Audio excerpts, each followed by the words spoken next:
ನಾನು ಈಗಾಗಲೇ ಈಗ ಸಂಘಟನೆ ಅಂತ ಬಂದಾಗ ಸಂಘಟನೆ ಅಂದರೆ ಏನು, ಸಂಘಟನೆ ಯಾವ ರೀತಿ ಮಾಡಬೇಕು, ಸಂಘಟನೆ ಮಾಡುವಂಥ ವ್ಯಕ್ತಿಗಳಿಗೆ ಏನನ್ನು ಆಗಬೇಕು ಅನ್ನೋದು ಇಲ್ಲಿ ಮುಖ್ಯ.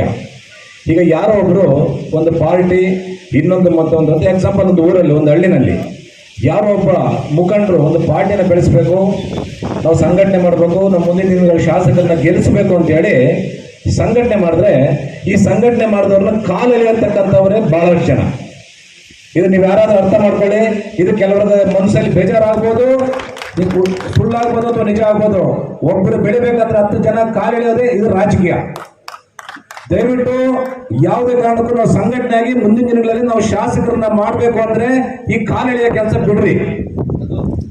ಒಬ್ಬನ ಅವನಾರೋ ಬೆಳಿತಾನೆ, ವಾಡಿ ಬೆರಿಗೆದೆ, ನೇನೇ ಬೆರಿಗೆದೆ, ನಾನೇ ಬೆಳಿಬೇಕು, ಶಿವಾರೆಡ್ಡಿ ಬೆಳಿಬೇಕು, ನಾನು ಬೆಳಿಬೇಕು. ಬೆಳೀರಿ ನೀವು, ನಿಮ್ಮನ್ನು ಬೆಳೆಯೋರು ನಾವು ಬೆಳೆಸ್ತೀರಿ. ಬೆಳೆಯೋರ್ನ ಅಟ್ಲೀಸ್ಟ್ ನೀವು ಮುಂದಕ್ಕೆ ತಳ್ಳ್ರಿ. ನಿಮ್ಮ ಜೊತೆಲಿ ಬರ್ತಾರೆ ಎಲ್ಲರೂ. ಕಾಲೆಲೆ ಕೆಲಸ ಮಾಡಬೇಡಿ. ಮುಂದೆ ಲೀಡರ್ ಆಗುವಂತ ವ್ಯಕ್ತಿ ಮುಂದೆ ಇವತ್ತು ದಿನದಲ್ಲಿ ಯಾವ್ದೋ ಕೆಲವು ಪೋಸ್ಟ್ ಕೊಡ್ಬೇಕು ಅಂತ ಅನ್ಕೊಂಡಿದ್ದಾರೆ. ಅಧ್ಯಕ್ಷರು, ಹೋಬಳಿ ಅಧ್ಯಕ್ಷರು, ಪಂಚಾಯತಿ ಅಧ್ಯಕ್ಷರು, ತಾಲೂಕು ಅಧ್ಯಕ್ಷರು ಆಗ್ಬೋದು, ಪಂಚಾಯತಿ ಅಧ್ಯಕ್ಷರು ಆಗ್ಬೋದು, ಹೋಬಳಿ ಅಧ್ಯಕ್ಷರು ಆಗ್ಬೋದು. ಇವ್ರ ಜವಾಬ್ದಾರಿ ಕೂಡ ಇರ್ತದೆ. ಬಹಳ ಅಷ್ಟೇ ಅಲ್ಲ, ಕಾಲಿಡೋದು ಅವ್ರದ್ದಾದ್ರೆ ನಿಮ್ಮ ಜವಾಬ್ದಾರಿ ಇರ್ತದೆ. ಬೆಳಗ್ಗೆ ಎದ್ದಿದ ತಕ್ಷಣ ಒಬ್ಬನ ಜಾತಿ ಆಗ್ಲಿ, ಜಾತಿ ನಿಂದನೆ ಮಾಡ್ತೀರಾ, ಪಕ್ಷಾತೀತವಾಗಿ ಜಾತ್ಯತೀತವಾಗಿ ಇವ್ರನ್ನ ಸಂಘಟನೆ ಮಾಡೋದು ನಿನ್ನ ಕೆಲಸ. ಅವನ ಆ ಜಾತಿ, ಇವನು ಈ ಜಾತಿ, ಅಥವಾ ಇವನು ಆ ಪಾರ್ಟಿಯಿಂದ ಬಂದು, ಇವನು ಆ ಪಾರ್ಟಿಯಿಂದ ಬಂದು, ಇವನು ಬಿಜೆಪಿ, ಇವನು ಕಾಂಗ್ರೆಸ್ ಅಂದ್ರೆ ನೀನು ಸಂಘಟನೆ ಏನ್ ಮಾಡ್ತೀವಿ? ಒಬ್ಬ ಅಧ್ಯಕ್ಷನಾದನು. ನಿನ್ನ ಕೆಲಸ ಬಹಳ ಮುಖ್ಯವಾಗಿರ್ತಕ್ಕಂಥದ್ದು ಜಾತ್ಯತೀತವಾಗಿ, ಪಕ್ಷಾತೀತವಾಗಿ ಸಂಘಟನೆ ಮಾಡ್ಕೊಂಡು ಎಲ್ಲ ಸ್ನೇಹಿತರಾಗಿ ಅವ್ರ ಜೊತೆಲಿ ಬಂದು ಒಂದು ಕಾಫಿ ಕುಡಿಯೋದು, ಒಂದು ಭುಜದ ಮೇಲೆ ಒಂದು ಕೈ ಹಾಕೋದು, ಇದು ನಿಜವಾದ ಸಂಘಟನೆ. ನಾನು ಇವತ್ತು ಕೂಡ ನಮ್ಮ ಸಂಘಟನೆಯಲ್ಲಿ ನಾವು ಸೋತಿದ್ದೀವಿ. ನಾನು ಓಪನ್ ಆಗಿ ಹೇಳ್ತಾ ಇದ್ದೀನಿ. ಅಧ್ಯಕ್ಷರು ಬೇಜಾರು ಬಿದ್ರು ಪರವಾಗಿಲ್ಲ, ಶಾಸಕರು ಬೇಜಾರು ಬಿದ್ರು ಪರವಾಗಿಲ್ಲ, ನನಗೆ ಅಭ್ಯಂತರ ಇಲ್ಲ. ಏನಿದೆ ನಾನು ಮಾತಾಡಬೇಕಾಗಿದೆ ಹೇಳ್ತಾ ಇದ್ದೀನಿ. ಇವತ್ತು ನಾವು ಸೋತಿದ್ದೀವಿ ಸಂಘಟನೆಯಲ್ಲಿ. ಇವತ್ತು ನಾವು ಕರೆಕ್ಟಾಗಿ ಸಂಘಟನೆಯಲ್ಲಿದ್ದು ಒಗ್ಗಟ್ಟಿಂದ ಇದ್ದಿದ್ರೆ ಇವತ್ತು ನಮ್ಮ ಶಾಸಕರು ಸೋಲಕ್ಕೆ ಸಾಧ್ಯನೇ ಇಲ್ಲ. ಕೆಲವು ಆಗಿದೆ, ಇರ್ಲಿ. 10 ವರ್ಷ ಗಾಳಿ ರಾಜಕಾರಣ ಗಾಳಿ ಇದ್ದಂಗೆ 10 ಗಾಳಿ ಬಿಸ್ತಿತ್ತು. 10 ವರ್ಷ ಅವರು ಆಗಿದ್ರು, ನಾವು 10 ವರ್ಷ ಆಗಿದ್ದು. ನಮ್ಮ ಶಾಸಕರು ಡೆಪ್ಟಿ ಸ್ಪೀಕರ್ ಆಗಿದ್ದು. ಉನ್ನತವಾದ ಸ್ಥಾನ, ಮಿನಿಸ್ಟರ್ಗಿಂತ ದೊಡ್ಡದೆ ನನ್ನ ಅಭಿಪ್ರಾಯದಲ್ಲಿ. ಹಾಗಾಗಿ ದಯವಿಟ್ಟು ನಾನು ಇವಾಗಲೂ ಮುಖಂಡರಿಗೆ ಹೇಳ್ತೀನಿ, ಯಾರು ಕಾರ್ಯಕರ್ತರಿಲ್ಲ, ಎಲ್ಲ ಮುಖಂಡರು ಸೇರಿದ್ದಾರೆ. ಮುಖಂಡರು ಹೇಳ್ತಾ ಇದ್ದೀನಿ, ನಿಮ್ಮ ಊರುಗಳಲ್ಲಿ ಹೋಗಿ ನಿಮ್ಮ ಕಾರ್ಯಕರ್ತರಿಗೆ ತಿಳಿಸಿ, ನಿಮ್ಮ ಸ್ನೇಹಿತರಿಗೆಲ್ಲ ತಿಳಿಸಿ. ಮುಂದಿನ ದಿನಗಳಲ್ಲಿ ಹಿಂಗೆ ಆಗೋದು ಬೇಡ. ಯಾರಿಗೆ ಇವತ್ತು ಅಧ್ಯಕ್ಷರು ತೀರ್ಮಾನ ತಗೊಂಡು ಇಂತಿಂತ ಪೋಸ್ಟ್ಗಳು ಅಂದ್ಬಿಟ್ರೆ ತಗೊಂಡು ಗೌರವವಾಗಿ ಮುಂದಿನ ದಿನಗಳಲ್ಲಿ ಅದನ್ನು ಯಾವ ರೀತಿ ಉಳಿಸ್ಕೊಂಡು 2028ರಲ್ಲಿ ನಮ್ಮ ಶಾಸಕರನ್ನ ಮತ್ತೊಂದು ಬಾರಿ ನಾವು ಶಾಸಕರ ಕಾಣೋದು ನಮ್ಮ ಗುರಿಯಾಗಿರ್ಬೇಕು. ಜೈ ಹಿಂದ್, ಜೈ ಕರ್ನಾಟಕ. ನಾವು ಮೊಟ್ಟ ಮೊದಲನೇದಾಗಿ JDS ಪಕ್ಷದಲ್ಲಿ ಮೆಂಬರ್ಶಿಪ್ ಮಾಡಬೇಕು. ಅದೇ ರೀತಿಯಾಗಿ ನಾವು ಹುಮ್ಮಸ್ಸಿನಿಂದ ಕೆಲಸ ಮಾಡಬೇಕು, ಒಗ್ಗಟ್ಟಾಗಿರ್ಬೇಕು. ಈಗ ನಮ್ಮ ಜೊತೆಗೆ ಇನ್ನೊಂದು ಪಕ್ಷ BJP JDS ಜೊತೆ ಇದ್ದೀವಿ. ಈಗ ಇನ್ನ ಒಂದು ವೇಳೆ ನಾವು ವಿಧಾನಸಭೆಯಲ್ಲಿ ಸೋತರೂ ಕೂಡ ಯಾವುದೋ ಒಂದು ಗ್ಯಾರಂಟಿಗಳಿಂದ ನಾವು ಸೋತು ಆ ಸೋಲನ್ನು ನಾವು ಒಪ್ಕೊಂಡಿದ್ದೇವೆ. ಒಪ್ಕೊಂಡ ನಂತರ ಲೋಕಸಭಾ ಚುನಾವಣೆ ಬಂತು. ಆ ಚುನಾವಣೆಯಲ್ಲಿ JDS ಅವರು, BJP ಅವರು ಇಬ್ಬರೂ ಸೇರಿ ನಾವು ನಮ್ಮ ಕೋಲಾರ ಲೋಕಸಭಾ ಕ್ಷೇತ್ರದ ಅಭ್ಯರ್ಥಿಯಾದಂಥ ಮಲ್ಲೇಶ್ ಬಾಬುರವರನ್ನ, ಅದೇ ರೀತಿಯಾಗಿ ಪಕ್ಕದ ಲೋಕಸಭಾ ಕ್ಷೇತ್ರದ ಡಾಕ್ಟರ್ K ಸುಧಾಕರ್ ಅವರನ್ನು ಕೂಡ ಆಯ್ಕೆ ಆಗಂಗೆ ಮಾಡಿದ್ದೀವಿ. ಅದೇ ರೀತಿಯಾಗಿ ಗ್ಯಾರಂಟಿಗಳನ್ನ ಎಲ್ಲರೂ ನೋಡಿದ್ರು ಕೂಡ ಜನ ಹೆಂಗೆ ಅವರು ಬದಲಾವಣೆಯಾಗಿ ಇಬ್ಬರು ಲೋಕಸಭಾ ಅಭ್ಯರ್ಥಿಗಳನ್ನ ಆಯ್ಕೆ ಮಾಡಿದ್ದಾರೆ. ಅವರಿಬ್ಬರ ಗೆಲುವಿನಿಂದ ನಮಗೆ ಅನೇಕ ಗೊತ್ತಿರ್ಬೋದು ನಂತರ ಎಷ್ಟು ನಮ್ಮ ಕಾರ್ಯಕರ್ತರಿಗೆ ಇಡೀ ರಾಜ್ಯದಲ್ಲಿ ಎಷ್ಟು ತೊಂದರೆ ಕೊಡ್ತಾ ಇದ್ರು ಅನ್ನೋ ವಿಚಾರ ನಮ್ಗೆಲ್ಲರಿಗೂ ಗೊತ್ತಿದೆ.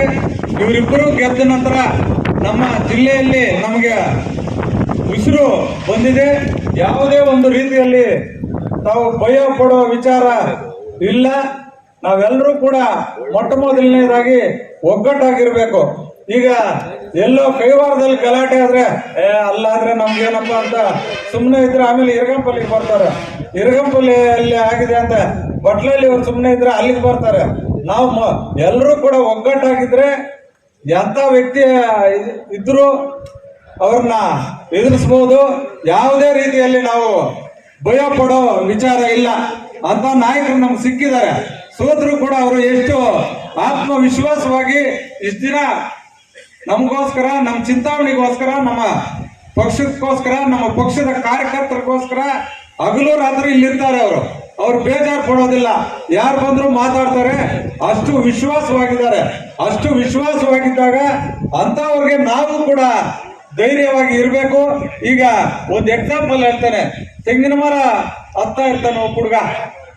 ಅಲ್ಲೋದ್ರೆ ನೀನ್ ಬಿದ್ದು ಹೋಗ್ತೀವಿ ಅಂದ್ರೆ ಅವನು ಹತ್ತಾನ? ತೆಂಗಿನ ಮರ ಹತ್ತಾನ? ನಾವು ಕೂಡ ನಮ್ಮ ಜೆ.ಕೆ. ಕೃಷ್ಣಾರೆಡ್ಡಿ ಸಾಹೇಬ್ಗೆ ಹೆಚ್ಚಿನ ರೀತಿಯಲ್ಲಿ ಬಲ ಕೊಟ್ಟು ಧೈರ್ಯ ಕೊಟ್ರೆ ಅವ್ರು ಎಂತ ರೀತಿಯಲ್ಲೂ ಕೂಡ ಅವ್ರು ಧೈರ್ಯವಾಗಿರ್ತಾರೆ. ಅವ್ರಿಗೆ ಧೈರ್ಯ ತುಂಬಾ ಕೆಲಸ ಇಲ್ಲ. ಅವ್ರು ಧೈರ್ಯವಂತರ, ಇನ್ನ ಧೈರ್ಯ ಬರುತ್ತೆ, ಇನ್ನ ಆಕ್ಟಿವ್ ಆಗಿರ್ತಾರೆ. ನಾವೆಲ್ಲರೂ ಕೂಡ ಆಕ್ಟಿವ್ ಆಗಿರ್ಬೇಕು. ಯಾವುದೇ ಒಂದು ರೀತಿಯ ಭಯ ಪಡೋ ವಿಚಾರ ಬೇಕಾಗಿಲ್ಲ. ಹಲವು ಹಳ್ಳಿಯಲ್ಲೂ TSP SP ರಸ್ತೆಗಳು ಮಾಡಿಸಿದ್ದಾರೆ ಎಲ್ಲ ಹಳ್ಳಿಗಳಲ್ಲಿ. ಅದೇ ಥರ ಚಿಂತಾಮಣಿಗೆ ಈಗ ನಮ್ಮ ಪಕ್ಕದ ಕೆರೆ, ಕೊಳಾಯಿ ಕೆರೆ, ಜನವರಿ ಫೆಬ್ರವರಿಯಲ್ಲಿ ಒಣಗೋಯ್ತು. ಇದೇನಾದರೂ ಒಣಗೋಗಿದ್ದಾಗ ನಮ್ಮ ಚಿಂತಾಮಣಿಯಲ್ಲಿ ಎಷ್ಟು ಟ್ಯಾಂಕರ್ಗಳು ಓಡಾಡ್ತಾ ಇತ್ತು? ನಗರಸಭೆ ನಮ್ಮ ಚಿಂತಾಮಣಿ ನಾಗರಿಕರು ಹೇಳ್ಕೋಬೇಕಿತ್ತು. ಇವತ್ತೆಲ್ಲಾದರೂ ಟ್ಯಾಂಕರ್ ಇದೆಯಾ? ಕಾರಣ ಏನು?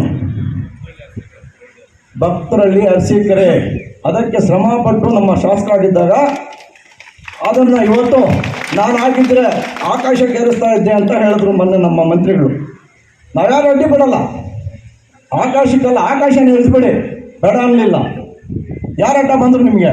ನಮಗೆ ನೀವು ಅಡ್ಡ ಬಂದ್ರಿ, ಪೈಪ್ಲೈನ್ ಹಾಕಕ್ಕೆ ಅಡ್ಡ ಬಂದ್ರಿ, ನಿಮ್ಮ ಮುಖಂಡರನ್ನ ಹಿಡ್ಕೊಂಡು ಹೈಕೋರ್ಟ್ ಕಳಿಸಿದ್ರಿ. ಇಷ್ಟೆಲ್ಲ ಮಾಡಿದ್ರು ಶ್ರಮ ಪಟ್ಟಿದ್ದಕ್ಕೆ ಇವತ್ತು ನಗರದಲ್ಲಿ ನೀರಿನ ಸಮಸ್ಯೆ ಇಲ್ಲ ಅಂತ ನನ್ನ ಅನುಭವ. ಹೌದಾ ಇಲ್ವೋ? ನೀವು ಹೇಳಬೇಕು. ನಾವು ಹಳ್ಳಿಯವರು, ಹೌದಲ್ವಾ? ಇದನ್ನೆಲ್ಲ ಗಮನ ಇಟ್ಕೊಂಡು ಪ್ರತಿ ಗ್ರಾಮದಲ್ಲೂ ರಾಜ್ಯದ ಅಧ್ಯಕ್ಷರು ನಮ್ಮ ಪಕ್ಷ ರಾಜ್ಯದಲ್ಲಿ ಸಂಘಟನೆ ಮಾಡಬೇಕು. ಪ್ರತಿಯೊಂದು ಕ್ಷೇತ್ರದಲ್ಲೂ ಕೂಡ ಕಾರ್ಯಕರ್ತರು ಮತ್ತು ಮುಖಂಡರು ಸೇರಿ ಪಕ್ಷದ ಸಂಘಟನೆ ಬಗ್ಗೆ ಹೆಚ್ಚಿನ ಒಲವು ತೋರಿಸಬೇಕು. ಯಾವ ರೀತಿ ಮಾಡಬೇಕು ಅನ್ನೋದನ್ನ ನಮ್ಮ ನಾಯಕರಾದ ಕೃಷ್ಣಾರೆಡ್ಡಿ ಅವರನ್ನು ಕರೆದು ಸಭೆ ಮಾಡಿ ಅವರಿಗೆ ಮಾರ್ಗಸೂಚಿ ಹೇಳಿ ಕಳಿಸಿದ್ದಾರೆ. ಅದರಂತೆ ಇವತ್ತು ಸಭೆಯನ್ನ ನಿಯೋಜನೆ ಮಾಡಿದೆ. ಇವತ್ತು ಹಿಂದೆ ಚುನಾವಣೆ ತಾಲ್ಲೂಕಲ್ಲಿ ವಿಧಾನಸಭೆ ಚುನಾವಣೆ ನಡೆದಿದೆ, ಆಮೇಲೆ ಪಾರ್ಲಿಮೆಂಟ್ ಚುನಾವಣೆ ನಡೆದಿದೆ. ವಿಧಾನಸಭೆ ಚುನಾವಣೆಯಲ್ಲಿ ಇದ್ದೀವಿ, ಆದರೆ ಇಲ್ಲಿ ಶಾಸಕರಾಗಿ ಮಂತ್ರಿ ಆಗಿದ್ದಾರೆ. ರಾಜ್ಯದಲ್ಲಿ ಸರ್ಕಾರ ಬಂದಿದೆ, ಆದರೂ ಕೂಡ ರಾಜ್ಯದಲ್ಲಿ ಯಾವ ರೀತಿ ನಡೀತಾ ಇದೆ, ತಾಲೂಕಲ್ಲಿ ಜಿಲ್ಲೆಯಲ್ಲಿ ಯಾವ ರೀತಿ ನಡೀತಾ ಇದೆ ತಾವೆಲ್ಲರೂ ನೋಡಿದ್ದೀವಿ. ಏನು ಕಷ್ಟ ಇದೆ ಕಾರ್ಯಕರ್ತರಿಗೆ, ಮುಖಂಡರಿಗೆ ಏನು ಕಷ್ಟ ಇದೆ, ಏನು ರಾಜ್ಯದಲ್ಲಿ ಅಭಿವೃದ್ಧಿ ಆಗ್ತಾ ಇದೆ, ತಾಲೂಕಲ್ಲಿ ಏನು ಅಭಿವೃದ್ಧಿ ಆಗ್ತಾ ಇದೆ, ಹಳ್ಳಿಗಳಲ್ಲಿ ಏನು ಅಭಿವೃದ್ಧಿ ಆಗ್ತಾ ಅಂತ ತಮ್ಮೆಲ್ಲರಿಗೂ ಗೊತ್ತಿದೆ. ಆದ್ದರಿಂದ ನಮ್ಮ ಪಕ್ಷವನ್ನ ಸಂಘಟನೆ ಮಾಡಬೇಕು. ಸಂಘಟನೆ ಮಾಡಿದಾಗ ಮುಂದೆ ಬರ್ತಕ್ಕಂಥ ಸಂಘ ಸಂಸ್ಥೆಗಳು ಅಂದ್ರೆ ತಾಲೂಕ್ ಪಂಚಾಯತ್ ಇರ್ಬೋದು, ಜಿಲ್ಲಾ ಪಂಚಾಯತ್ ಇರ್ಬೋದು, RMC ಇರ್ಬೋದು, ಚುನಾವಣೆಗಳು ಬರ್ತವೆ. ಆದ್ರಿಂದ ನಾವು ಇವತ್ತಿಂದ ಅಲರ್ಟ್ ಆಗಿ ಸನ್ನದ್ಧರಾಗಿ ನಾವು ಸಂಘಟನೆಯಿಂದ ಒಗ್ಗೂಡಿ ಒಟ್ಟಿಗೆ ಎಲ್ಲರೂ ಸೇರ್ಕೊಂಡು ನಮ್ಮ ಜೆ.ಕೆ. ಕೃಷ್ಣಾರೆಡ್ಡಿ ಕೈ ಬಲಪಡಿಸಬೇಕು. ನಮ್ಮ ಕ್ಷೇತ್ರದಲ್ಲಿ ಬರ್ತಕ್ಕಂಥ ಎಲ್ಲ ಚುನಾವಣೆಗಳನ್ನು ಕೂಡ ನಮ್ಮ ಪಕ್ಷ ಗೆಲ್ಲಬೇಕು, JDS ಪಕ್ಷ ಗೆಲ್ಲಬೇಕು. ಆದ್ರಿಂದ ನಾವೆಲ್ಲರೂ ಕೂಡ ಇವತ್ತು ಸೇರಿ ಯಾವ ರೀತಿ ನಾವು ಕಾರ್ಯಕ್ರಮ ನಾವು ರೂಪಣೆ ಕೊಡ್ತಾರೆ, ಮಾರ್ಗದರ್ಶನ ಕೊಡ್ತಾರೆ, ಅದರಂತೆ ನಾವು ಸಂಘಟನೆ ಆಗ್ಬೇಕು. ಪಕ್ಷದ ಸಂಘಟನೆ ಆಗ್ಬೇಕಂದ್ರೆ ಅವ್ರು ಹೇಳ್ತಾರೆ ರಾಜ್ಯದ ನಮ್ಮ ಸಂಘಟನೆ ಬಲಪಡ್ದಂಗೆ ನಮ್ಮ ಅಣ್ಣ ಜೆ.ಕೆ. ಕೃಷ್ಣಾರೆಡ್ಡಿನ ನೆಕ್ಸ್ಟ್ MLA ಆಗುವುದು ಗ್ಯಾರಂಟಿ. ನಾನು ಹೇಳ್ತಾ ಇದ್ದೀನಿ, ಎರಡನೇ ಮಾತಿಲ್ಲ. ಅಣ್ಣ ಮಾಡಿದಂಗೆ ಯಾರು ಬಂದ್ರು ಕೂಡ ಮಾಡಕ್ಕಾಗಲ್ಲ ಆ ಸೇವೆ. ಈಗ ನಮ್ಗೆ ನೋಡ್ತಾ ಇದ್ದೀವಿ, ನಾವು ಸಚಿವರಾಗಿರ್ಬೋದು, MLA ಆಗಿರ್ಬೋದು, 40 ವರ್ಷ ಇತಿಹಾಸ ಇರ್ಬೋದು. ಆದ್ರೆ 40 ವರ್ಷ ಇತಿಹಾಸವನ್ನ 10 ವರ್ಷದಲ್ಲೇ ಮುಗಿಸಿಬಿಟ್ರು. 10 ವರ್ಷದಲ್ಲೇ ಮುಗಿಸಿದ್ರು. ಪ್ರತಿಯೊಂದು ಜಾತಿಯಲ್ಲೂ ಕೂಡ ಸಮಾನತೆ ತಂದಂತ ನಾಯಕ ಯಾರಂದ್ರೆ, ಏಕೈಕ ನಾಯಕರು ಯಾರಂದ್ರೆ ಒಬ್ರು ಜೆ.ಕೆ. ಕೃಷ್ಣಾರೆಡ್ಡಿ ಒಬ್ರೆ.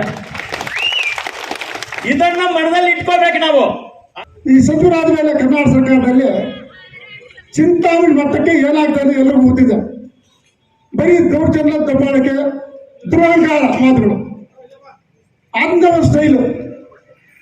ಎಷ್ಟಾದ್ರೂ ಅಷ್ಟೇ, ನೈರ್ಮಲ್ಯಗಳಾಗಲಿ, ಒಂದು ಹಾಸ್ಪಿಟಲ್ ಆಗಲಿ, ಒಂದು ಪೊಲೀಸ್ ಸ್ಟೇಷನ್ ಆಗಲಿ, ಯಾವುದೋ ಒಂದು ದುರಂತ ನಡೆದ್ರು ಯಾವುದಕ್ಕೂ ಕೇರ್ ಮಾಡಲ್ಲ. ಯಾವುದು ಏನು ಅಂತ ಇದು ಮಾಡ್ಸಲ್ಲ. ಹಾಸ್ಪಿಟಲ್ ಸಮಸ್ಯೆಗಳು ನೂರಾರಿದೆ. ಅದ್ರ ಬಗ್ಗೆ ಏನು ಮಾಡ್ತಾ ಇದ್ದಾರೆ ನೀವು? ಲಂಚ ತಗೊಳ್ತಾ ಇದ್ದಾರೆ. ಎಷ್ಟೋ ಜನ ಅಲ್ಲಿ ಪಡ್ಬಾರ್ದು ಬಾಧೆ ಪಡ್ತಾ ಇಲ್ಲ. ಅದನ್ನೆಲ್ಲ ಗೊತ್ತಿದ್ರು ಅಧಿಕಾರಿಗಳು ಮಾತಾಡಲ್ಲ.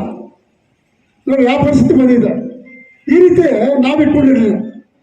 ಮತ್ತು ಮಾತಿದ್ದರೆ ನಮ್ಮ ನಾಯಕರ ಬಗ್ಗೆ ಅವಹೇಳನಕಾರ ಮಾತಾಡೋದು, ಅವಹೇಳನಕಾರ ಮಾತಾಡೋದು, ದುರಹಂಕಾರ ಮಾತಾಡೋದು, ಈ ರೀತಿ ಮಾಡ್ತಾ ಇದ್ರೆ ಆಡಳಿತದ ಬಗ್ಗೆ ಆಗಲಿ, ಅಧಿಕಾರ ನಡೆಸ್ಕೊಳ್ತ ರೀತಿ ಆಗಲಿ, ಅದಕ್ಕೆ ನಾವು ಪ್ರತಿಭಟನೆ ಮಾಡಬೇಕಾಗುತ್ತೆ ಅನ್ನೋ ಒಂದು ಭಾಷೆಯಲ್ಲಿ ಅವ್ರು ಎಚ್ಚರಿಕೆ ಕೊಟ್ಟರೆ, ಚಿಂತಾಮಣಿ ತಾಲೂಕು ಸಂಬಂಧಪಟ್ಟಂಗೆ ಮನೆಗಳಿಗೆ ಸಂಬಂಧಪಟ್ಟಂಗೆ ಆಶ್ರಯ ಸಮಿತಿಯಿಂದ 1,000 ಚಿಲ್ಲರೆ ಈ ಹಿಂದೆ ನಾವು ಮಾಡಿದ್ದೀವಿ. ನಮ್ಮ ನಾಯಕರು ಮಾಡಿಸ್ಕೊಂಡು ಬಂದಿದ್ದಾರೆ.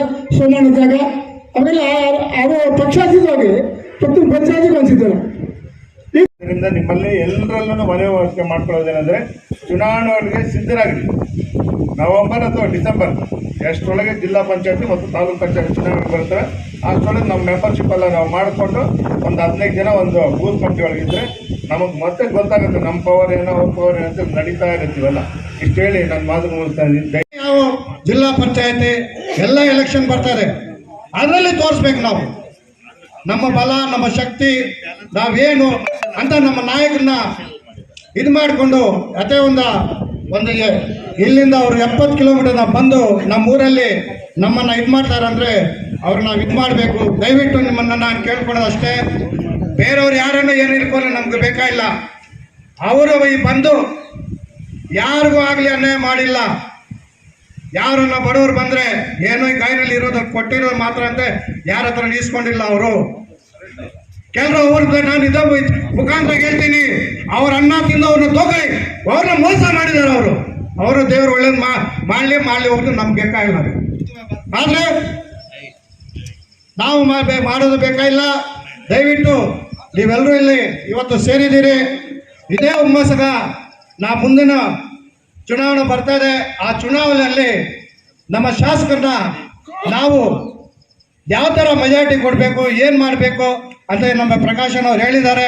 ಅದೆಲ್ಲ ನಾವು ಇದು ಮಾಡ್ಕೊಂಡ್ಬಿಟ್ಟು ಅದನ್ನು ನೀವೆಲ್ಲರೂ ಇದು ಮಾಡ್ತೀರಿ ಅಂದ್ಬಿಟ್ಟು ಪಕ್ಷದ ಸಂಘಟನೆ ಮತ್ತೆ ಸದಸ್ಯತ್ವ ನೋಂದಣಿ ಬಗ್ಗೆ ಇವತ್ತು ಈ ಸಭೆಯನ್ನ ಸನ್ಮಾನ್ಯ ಕುಮಾರಣ್ಣನವರ ಆದೇಶದ ಮೇರೆಗೆ ನಮ್ಮ JK ಅಣ್ಣವರು ಇಲ್ಲಿ ಕರೆದಿರ್ತಾರೆ. ಈ ಒಂದು ಸಮಾರಂಭಕ್ಕೆ ತಾವೆಲ್ಲರೂ ಆಗಮಿಸಿದ್ರಿ. ತಮಗೆಲ್ಲರಿಗೂ ಸಹ ಸ್ವಾಗತವನ್ನು ಕೋರ್ತಾ, ಶಿವರೆಡ್ಡಿ ಅಣ್ಣವರ ಮನದಾಳದಲ್ಲಿದ್ದಂಥ ಮಾತು ಸತ್ಯ.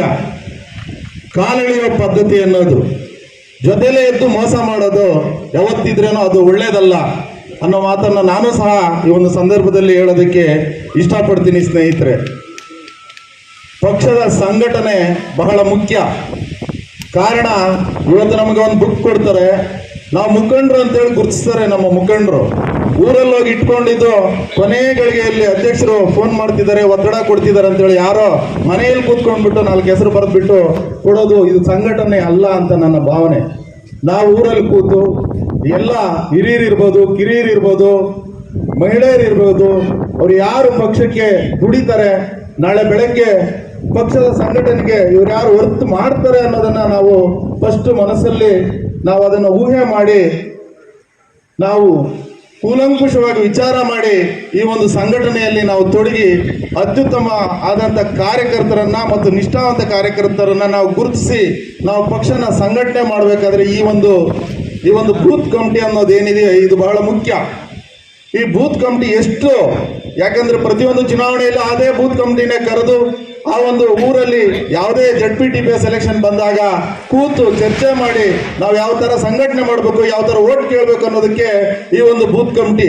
ಆದ್ರಿಂದ ಉತ್ತಮವಾದವ್ರನ್ನ ನಾವು ನೇಮಿಸ್ಕೊಳ್ಬೇಕು, ಇದಕ್ಕೆ ಒತ್ತನ್ನು ಕೊಡ್ಬೇಕಂತ ಹೇಳ್ತಾ ನಾನು ಇನ್ನೊಂದು ವಿಚಾರನ ತಮ್ಮಲ್ಲಿ ಮನವಿ ಮಾಡ್ತೀನಿ. ಏನಿವತ್ತಿನ ದಿವಸ JK ಅಣ್ಣವರು ಮಾಜಿ ಅನ್ಸ್ಕೊಳ್ಬೇಕಾದ್ರೆ ಗ್ಯಾರಂಟಿಗಳ ಜೊತೆಗೆ ಬಹಳ ಮುಖ್ಯವಾದ ಕಾರಣ JK ಅಣ್ಣ ಹತ್ರ ಎಲ್ಲ ಸವಲತ್ತನ್ನು ಪಡೆದು ನಮ್ಮ ಇಲ್ಲಿ ಮುಖಂಡರು ಅನ್ಸ್ಕೊಂಡು ಸವಲತ್ತನ್ನು ಪಡೆದಿರೋರೇ ಓಟ್ ಆಗದೆ ಇರೋರು, ಬೇರೆಯವರಲ್ಲ. ಸವಲತ್ತನ್ನು ಪಡೆದು ಹೋಗಿರೋರು ಓಟ್ ಆಗದೆ ಇದ್ರಿಂದ ಇವತ್ತು ನಾವು ಈ ಒಂದು ಸ್ಥಿತಿಗೆ ಬಂದಿದ್ದೀವಿ. ನಾವು ಧೃತಿಗೆಡೋದು ಬೇಡ. ಅದಕ್ಕೆ ಏನು 35,000 ಅನ್ನೋದನ್ನ ನಾವು ಎರಡೂ ಪಕ್ಷ ಸೇರಿ ಮಲ್ಲೇಶ್ ಬಾಬಣ್ಣವ್ರನ್ನ ನಾವು ಗೆಲ್ಲಿಸಿದೀವಿ. ರಾಜ್ಯದಲ್ಲಿ ನಮ್ಮ JDS ಪಕ್ಷಕ್ಕೂ ಸಹ 2 MP ಗಳಿದ್ದಾರೆ. ಉನ್ನತ ಸ್ಥಾನದಲ್ಲಿ ಕುಮಾರಣ್ಣವರಿದ್ದಾರೆ. ಮಲ್ಲೇಶ್ ಬಾಬಣ್ಣವರು ಸಹ ಪ್ರತಿಯೊಂದು ವಿಚಾರದಲ್ಲೂ ಮೊನ್ನೆ ತಾನೇ 3 ದಿವಸದಲ್ಲಿ ಕೋಲಾರದಲ್ಲಿ ಮಲ್ಲೇಶ್ ಬಾಬಣ್ಣವರು ತಾಲೂಕು ಮಟ್ಟದ ಕೋಆಪರೇಟಿವ್ ಆಫೀಸರ್ಸ್ನ ಕರೆದು ಬಹಳ ವಿಚಾರವಾಗಿ ಚರ್ಚೆ ಮಾಡಿ ಯಾವ ತರ ನಡ್ಕೊಳ್ಬೇಕು ಅನ್ನೋದು ಸಹ JK ಅಣ್ಣ ಅವರು ಮತ್ತು ಮಲ್ಲೇಶ್ ಬಾಬು ಅಫಿಷಿಯಲ್ಸ್ಗೆ ಸೂಚಿಸಿದ್ದಾರೆ. ಇದೇ ರೀತಿ ಮುಂದಿನ ದಿನಗಳಲ್ಲಿ ಏನು SP ಇರ್ಬೋದು ಮತ್ತೆ DC ಇರ್ಬೋದು ತಾಲೂಕು ಮಟ್ಟದ ಅಧಿಕಾರಿಗಳನ್ನ ಕರೆದು ಈ ಒಂದು ಕಾರ್ಯಕರ್ತರಿಗೆ ಇಲ್ಲಿ ಈ ದೌರ್ಜನ್ಯಕ್ಕೆ ಇದಕ್ಕೆಲ್ಲ ಕಡಿವಾಣ ಹಾಕಬೇಕು, ಇದ್ರ ಬಗ್ಗೆನೂ ಸಹ ತಾವು ಚರ್ಚೆ ಮಾಡಿ ಕೂಲಂಕಷವಾಗಿ ತೀರ್ಮಾನ ತಗೊಳ್ಬೇಕಂತ ನಾನು ಮನವಿ ಮಾಡ್ತಾ ಕಮಿಟಿ ಬಹಳ ಜನಗೆ ಒಂದು ಕಮಿಟಿದಲ್ಲಿ ಸೇರಬೇಕು, ಮುಂದೆ ನಾವು ಬೆಳಿಬೇಕು ಅಂತ ಉದ್ದೇಶಗಳಿದ್ದಾವೆ. ಆದರೆ ಬಹಳ ಜನ ಅದಕ್ಕೆ ಹಿಂದೆ ಮಾಡಿದ್ದಾರೆ. ಇವಾಗ ಅಣ್ಣವ್ರು ಹೇಳ್ದಂಗೆ ಕಾಳು ಹೆಳಿಯೋರು ಜಾಸ್ತಿ ಜನ ಇದ್ದಾರಂತ, ಇದು ಸತ್ಯ, ನಿಜಾನೇ ಇದು. ಕಮಿಟಿ ಇವಾಗ ಎಲ್ಲರಿಗೂ ಗೊತ್ತಿರುತ್ತೆ ವಾರ್ಡ್ ವೈಸ್ ಅಲ್ಲಿ ಯಾರು ಕೆಲಸ ಜಾಸ್ತಿ ಮಾಡ್ತಾ ಇದ್ದಾರೆ, ವಾರ್ಡ್ ವೈಸ್ ಅಲ್ಲಿ ಯುವಕರು ಯಾವ ತರ ಕೆಲಸ ಮಾಡ್ತಾ ಇದ್ದಾರೆ, ಪಕ್ಷದಲ್ಲಿ ಯಾವ ತರ ಗುಡ್ಸ್ಕೊಳ್ತಾ ಇದ್ದಾರೆ ಅಂತ. ಆದ್ರೆ ಪಕ್ಷದಲ್ಲಿ ಗುಡ್ಸ್ಕೊಳ್ತಾ ಕೆಲವು ಕಾರಣದಿಂದ ಒಬ್ಬರೇ ಆಗೋಗ್ತಾರ ಅವರು. ಯಾಕಂದ್ರೆ ನಿಜವಾಗಿ ದುಡಿತಾ ಇರ್ತಾರಲ್ಲ, ಅದಕ್ಕೋಸ್ಕರ ಒಬ್ಬರೇ ಆಗೋಗ್ತಾರೆ. ಕಾರಣ ನಮ್ಮ ಪಕ್ಷದವರೇ ನಮಗೆ ಸಪೋರ್ಟ್ ಮಾಡಲ್ಲ, ಒಂದು ಧೈರ್ಯ ನೀಡಲ್ಲ. ವಾರ್ಡ್ ವೈಸ್ ಆಗಲಿ ಪಂಚಾಯತ್ ವೈಸ್ ಆಗಲಿ ಎಲ್ಲೇ ಆಗಲಿ ಒಂದು ಮನುಷ್ಯನಿಗೆ ಧೈರ್ಯ ಕೊಟ್ಟರೆ ಅವನೇನಾದರೂ ಮಾಡ್ಬೋದು. ಆ ಧೈರ್ಯ ನಿಮ್ಮಿಂದಾನೇ ಬರುತ್ತೆ. ನೀವೆಲ್ಲ ಸೇರಿಬಿಟ್ಟು ಧೈರ್ಯ ಕೊಟ್ಟರೆ ಆ ಧೈರ್ಯದಿಂದ ಒಬ್ಬನು ಲೀಡರ್ ಆಗ್ತಾನೆ, ನಿಮ್ಮ ಧೈರ್ಯದಿಂದ ಒಬ್ಬನು ಕೌನ್ಸಿಲರ್ ಆಗ್ತಾನೆ, ನಿಮ್ಮ ಧೈರ್ಯದಿಂದ ಒಬ್ಬರು MLA ಆಗ್ತಾರೆ. ಆ ಧೈರ್ಯನೇ ನೀಡೋರಿಲ್ಲ ಅಂದರೆ ಯಾವ ಥರ ಅಂತ ಅಣ್ಣ ಎಕ್ಸಾಂಪಲ್ ಕೊಟ್ಟರು. ತೆಂಗಿನ ಮರ ಹತ್ಬೇಕಂದ್ರೆ ನಾವು ಇಲ್ಲಿಂದ ಹೇಳ್ಬಿಟ್ರೆ ಅದು ಹೋಗ್ಬೇಡ ಡೇಂಜರ್ ಅಂದರೆ ಹೋಗಲ್ಲ, ಧೈರ್ಯ ಕೊಡಬೇಕು ಅಂತ ವಿಷಯ. ಆದರೆ ಇವತ್ತಿಗೆ ಒಂದು ಕಮಿಟಿಗಳು ಮಾಡಬೇಕಂತ ಕಾರ್ಯಕ್ರಮ ಇಕ್ಕಿದ್ದಾರೆ. ಕಮಿಟಿ ಯಾರಿಗನ್ನ ಮಾಡಲಿ, ಯಾರಿಗನ್ನ ನೇಮಿಸ್ಲಿ, ದಯವಿಟ್ಟು ನಾನಾಗಬೇಕು ನೀನಾಗಬೇಕು ಅಂತ ಮನಸ್ಸಲ್ಲಿ ಬೇರೆ ಥರ ಉದ್ದೇಶಗಳಿಟ್ಕೊಂಡು ಅವ್ರಿಗೆ ಮುಂದೆಯಿಂದ ಚೆನ್ನಾಗಿದ್ದು ಹಿಂದೆಯಿಂದ ಕೈ ಬಿಡೋದಾಗ್ಲಿ ಮೋಸ ಮಾಡೋದಾಗ್ಲಿ ಮಾಡಬೇಡಿ. ಯಾರಿಗೆ ನೇಮಿಸ್ತಾರೋ ಎಲ್ಲರೂ ಒಗ್ಗಟ್ಟಾಗಿ ಸೇರಿ ಅವ್ರಿಗೆ ಬಲ ಕೊಡಿ.